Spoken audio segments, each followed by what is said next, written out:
Let's have a look at Lana Cherry. So it's the same for Lana. Okay, so now here, Lana, her salary was 2,000. Now remember, what we've got to do with Lana is refer back. Now let's just look at her file. So if we go to employees and we go to Lana, remember now, Lana here, on terms of payment, so we've based her payment on, for her employment, just get to the right page, typical hours worked per week is 20, but this doesn't recognise this as being 20 and hasn't calculated it on a pro rata basis, so we need to pro rata it in. So employee is paid monthly based on a monthly rate. So let's put in what that monthly rate is.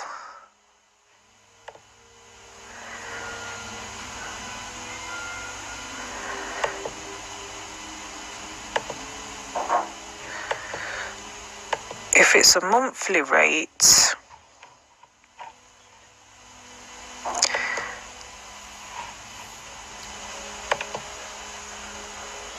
instead of it being 2,000, she's only working, what have we got here, 20 hours a week.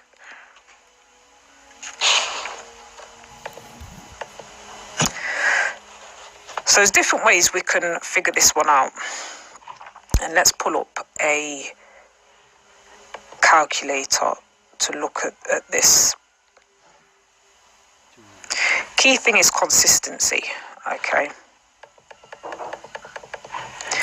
Now, if someone is, let's put that in here. If we've given her an annual salary, let's have a look. Her annual salary is 24,000 annual. And the hours we said she does is 20 a week. We need to decide, or we need to know within ourselves, how many hours a day is that, or how many, what that rate is per hour. So this is the way I normally work it out. I normally would do it over 52 weeks. So that will give you your per week figure. And then I might do it per day. Okay, so annually, if you take the annual amount and you divide it by 52, this is how much she earns or can earn per week. Now, if we assume, and this is completely up to you, that there's 37.5 hours in a week, and this is whereby you need to decide in your business how you figure that out. How did I get to 37.5 hours? It's because if you work the typical Monday to Friday and you do, let's just say 9 a.m. to 5 p.m, that's your typical hours, it's just like your standard, that equals 8 hours. So 9, 10, 11, 12, 1, 2, 3, 4, 5, that equals 8 hours. But most people, you're not going to get paid for your lunch break. So lunch, if that's 30 minutes, means that you will be paid for 7.5 hours a day. Okay? Yes, you might have a break, but breaks are paid. So 7.5 hours a day, and there's 5 days in the week, 37.5 hours. That's how we make that out. So if this is how many hours it is per week, and we take that figure and we divide it by 37.5 hours, then we get to a per hourly rate of £12.30 per hour.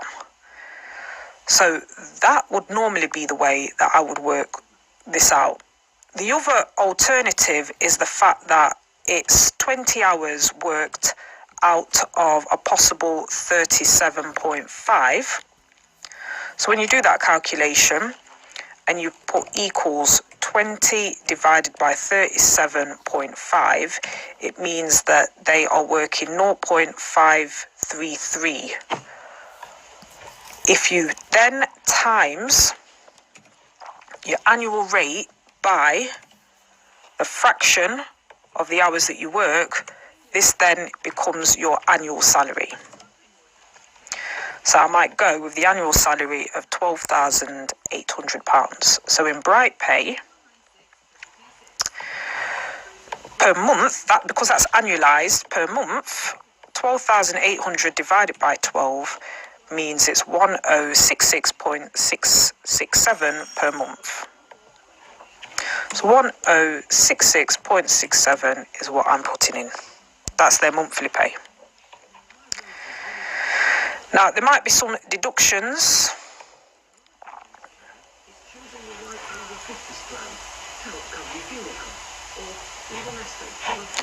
And in this case, there might be, for example, if the full month wasn't worked. In this case, I'm leaving it as it is because for December, although she began on the 4th, and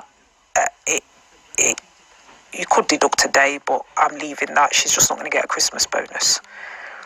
So that was Lana. And then with Lana, before we move on to the next one, we've just got to make sure in terms of the schemes, and this is to do with the pension, that we view the options.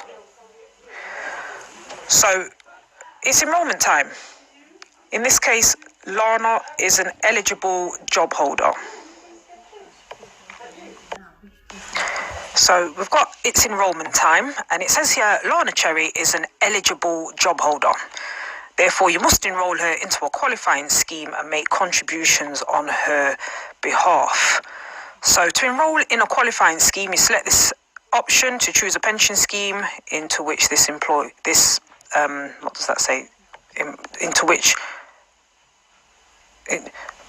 this option to choose a pension scheme in which to enroll this employee. That was the case. We put in the enrolment date. So Lana began with us on the 4th of December, so right from the beginning. And you can add an automatic enrolment qualifying scheme into the system. We click save on this, and here we can add a new scheme.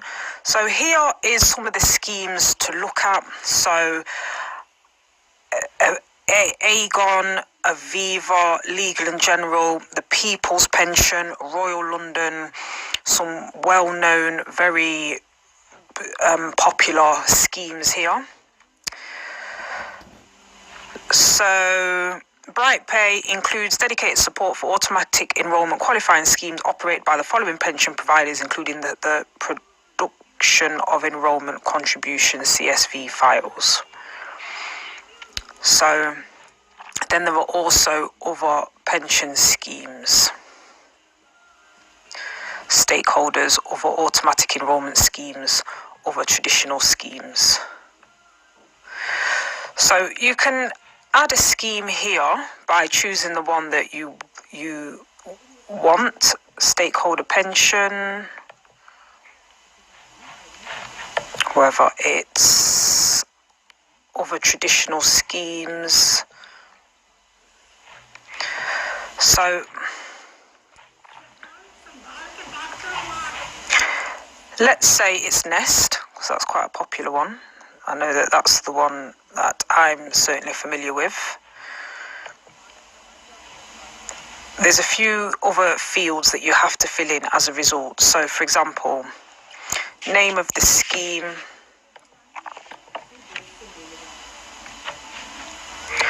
we click on add a new scheme and we click on Nest. Do you want to save the changes? Yes. This field is mandatory. Okay, asking me if I want to save the changes on that page. Right, so here's Nest. Employer reference, whatever the employer reference is according to what you've been given. For example, submission method, whether you're going to upload a CSV file or integrate with Nest. Best way would be to integrate with Nest if you've already created a profile with them, in which case you'd put in your username and password. Because I haven't done that just yet, I'm going to have to click CSV file, but generally the best way is to create a Nest login and username. So I'm just going to have to go for a CSV file for now. Click save. It's saying enter a valid Nest employer reference. So you've got to enter one of those in before this will save.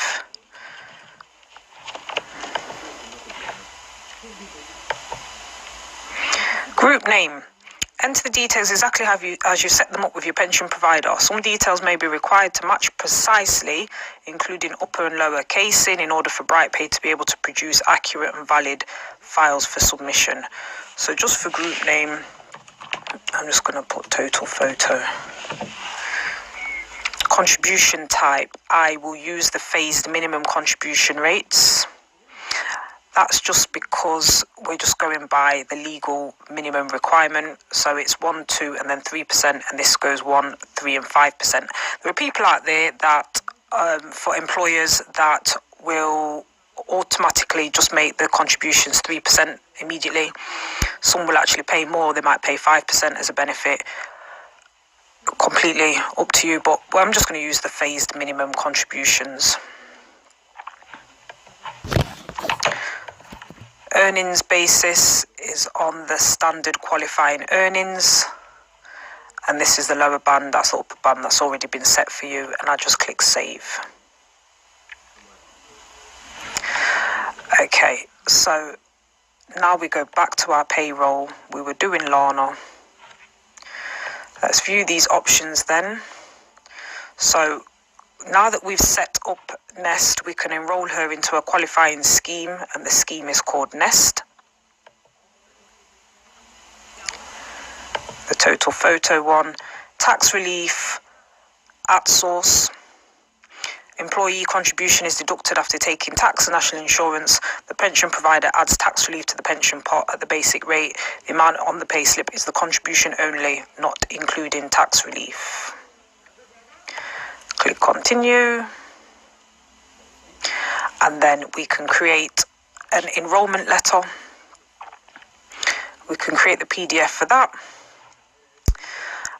And we can also email that across.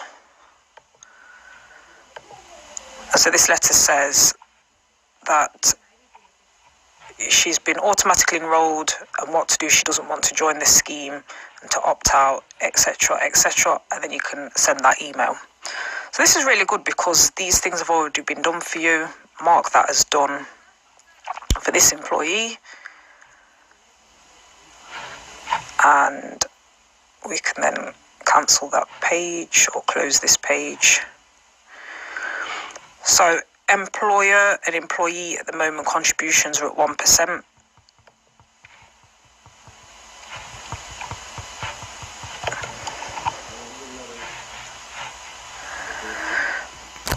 So there we have employee pension, £4.62 is what the employee is paying. Employer is paying £5.77. And then we're going to look at James Smith.